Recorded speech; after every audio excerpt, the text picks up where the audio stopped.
নমস্কার বন্ধুরা, নন্দীগ্রাম ভিলেজ ফুডে সকলকে স্বাগত জানাই। আশা করি সকল বন্ধুরা খুব ভালো আছো। আমি কয়েকদিন তো ভিডিও ছাড়তে পারিনি, সেরকম আজকের আবার একটি নতুন রেসিপি নিয়ে তোমাদের সামনে চলে এসেছি। একটু অসুস্থতার জন্য কয়েকদিন ভিডিওগুলো বন্ধ ছিল, আবার আজ থেকে পরপর ভিডিওগুলো আসবে। তোমরা দেখতে থাকো, ভালো লাগলে সাপোর্ট করো আর চ্যানেলটিকে সাবস্ক্রাইব করে সবাই পাশে থেকো। আর বন্ধুরা দেখো, আমি একটা লঙ্কা গাছের চারা লাগিয়েছিলাম, দেখো সেই গাছ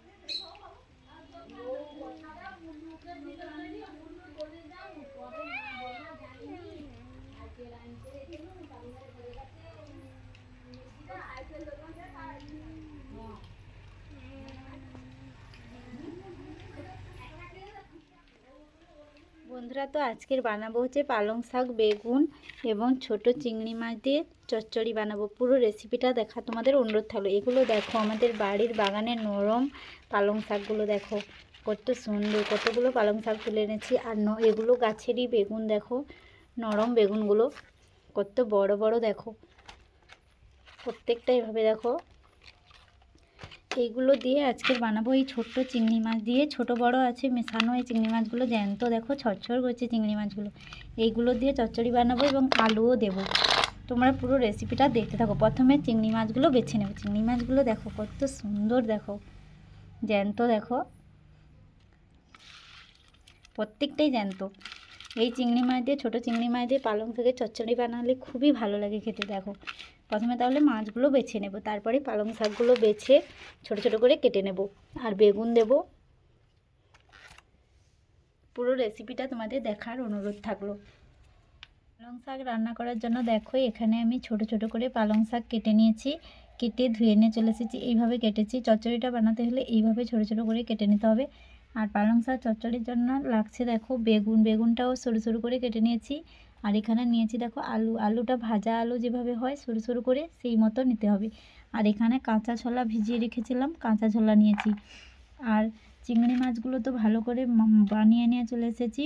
আর এখানে দেখো চচ্চড়ি বানানোর জন্য গোটা জিরে নিয়েছি, 5 ফোড়ন, পেঁয়াজ কুচি আর শুকনো লঙ্কা গুঁড়ো, হলুদ গুঁড়ো, রান্নার জন্য সরষের তেল এবং লবণ। বেশি কিছু মশলা লাগছে না, কিন্তু এই চচ্চড়িটা খেতে খুবই সুস্বাদু হয়। তোমরা একবার বাড়িতে বানিয়ে খেয়ে আমাকে কমেন্ট করে জানাবে। চলো তাহলে এবারে মাছের মধ্যে লবণ এবং হলুদ গুঁড়ো মাখিয়ে নিই।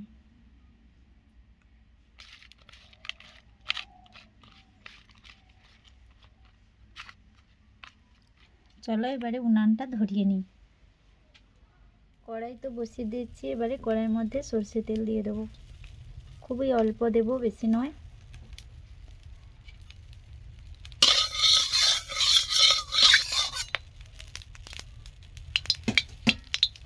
তেলটা গরম হয়ে গেছে, ওর মধ্যে চিংড়ি মাছগুলো দিয়ে দেবো।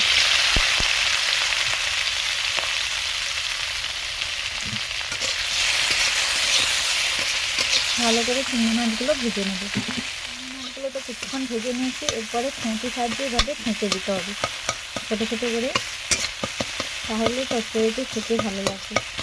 এভাবে গোটা গোটা পড়লে তরকারিটা ভালো লাগে না। চিংড়ি মাছগুলো ভেজে এক সাইডে করে দিয়েছি। এবারে কিছুটা সরষের তেল দিয়ে দেবো। ওর মধ্যে গোটা জিরে ফোড়নে দিয়ে দেবো। দিয়ে দেবো 5 ফোড়ন।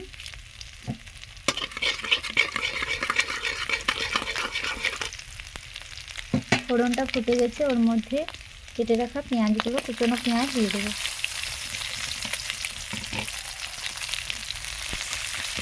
চিংড়ি মাছের সঙ্গে পেঁয়াজগুলো ভালো করে ভেজে নেব।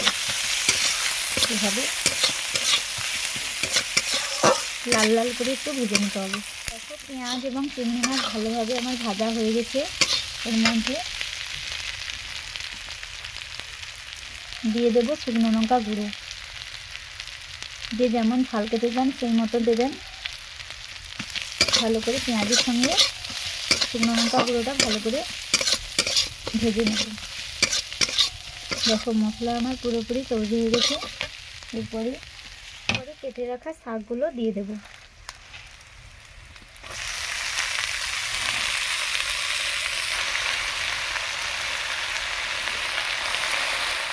এবারে নাড়িয়ে দেব।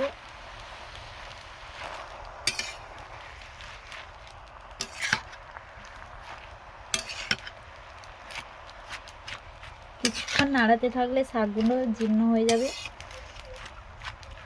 কতটা শাক কমে গেছে, এরপরে কেটে রাখা বেগুন এবং আলু এবং ছোলা দিয়ে দেবো। আগে থেকে ধুয়ে রেখেছিলাম।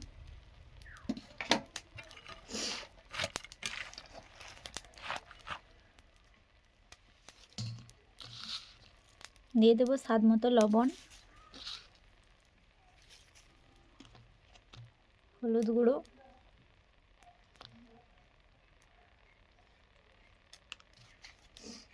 দিয়ে এরপরে নাড়াতে থাকবো। দেখো তাপ দিয়ে নাড়াতে নাড়াতে কতটা শাক কমে গেছে এবং জল বেরিয়েছে। দেখো এক্সট্রা করে আর জল দিতে হবে না। এইভাবে ঢাকনা চাপিয়ে চাপিয়ে চচ্চড়িটা বানাবো। এবারে একটা ঢাকনা চাপিয়ে দেবো। খুলে দেখে নেব হয়েছে কিনা। দেখো কতটা জল বেরিয়েছে। দেখো পালং শাকে তো জল বেরোয়। দেখো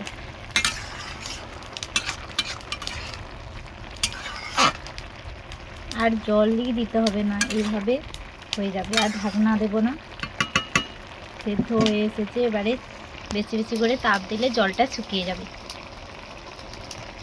দেখো তো দেখতে দেখতে প্রায় দেখো চচ্চড়ির জল শুকিয়ে এসেছে। এবারে অল্প অল্প তাপ দিয়ে জলটা শুকিয়ে নিতে হবে। আর বেশি তাপ দিলে হবে না, অল্প অল্প তাপ দিতে হবে। দেখো চচ্চড়ি তো পুরো জল শুকিয়ে গেছে, হয়ে গেছে। এবারে নামিয়ে নেব।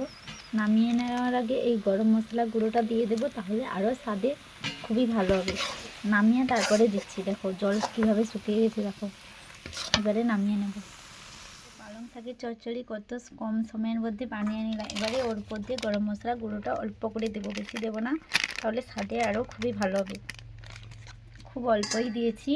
যে কোনো স্বাস্থ্যকর রেসিপি এইভাবে বানালে খুবই খেতে ভালো লাগে। পালং শাক এমনিতে তো খুবই প্রোটিন, এইভাবে বানালে খুবই ভালো লাগে খেতে, আর স্বাস্থ্যের জন্য খুবই ভালো। দেখো তোমরা এইভাবে বাড়িতে বানিয়ে খেয়ে আমাকে কমেন্ট করে জানাবে। বন্ধুরা তো দেখো কত সহজে পালং শাকের চচ্চড়ি বানিয়ে নিয়েছে, তোমাদের কাছ থেকে দেখাচ্ছি। তোমরাও এইভাবে বানাবে, খুব খেতে ভালো লাগে এবং খুবই সুস্বাদু এই রেসিপিটা। সত্যিকারে বলছি বন্ধুরা, এইভাবে বাড়িতে বানিয়ে তোমরা খেয়ে কমেন্ট করে জানাবে। আর অনেকদিন তো ব্লগ ছাড়া হচ্ছিল না, তাই অসুস্থতার কারণে এবার থেকে পরপর ব্লগগুলো আসবে। অবশ্যই দেখো, ভালো লাগলে চ্যানেলটিকে সাবস্ক্রাইব করো, ভালো লাগলে অন্তত একটা লাইক কমেন্ট করো। চলো টাটা। নিত্য নতুন ব্লগগুলো আসছে, অবশ্যই দেখো, পাশে থেকো, নন্দীগ্রাম ভিলেজ ফুড সাপোর্ট করো। তাহলে সুস্থ থেকো সকলে, ভালো থেকো, নিজেদের খেয়াল রেখো। তারা তো নিত্য নতুন ব্লগগুলো দেখতে চাইলে নন্দীগ্রাম ভিলেজ ফুডকে সাবস্ক্রাইব করে রাখতে হবে চ্যানেলটিকে, আর পাশে থাকা বেল আইকনটি ক্লিক করে রাখবে, তাহলে সর্বপ্রথম ভিডিও ছাড়ার সঙ্গে সঙ্গে তোমরা দেখতে পাবে। চলো তাহলে টাটা।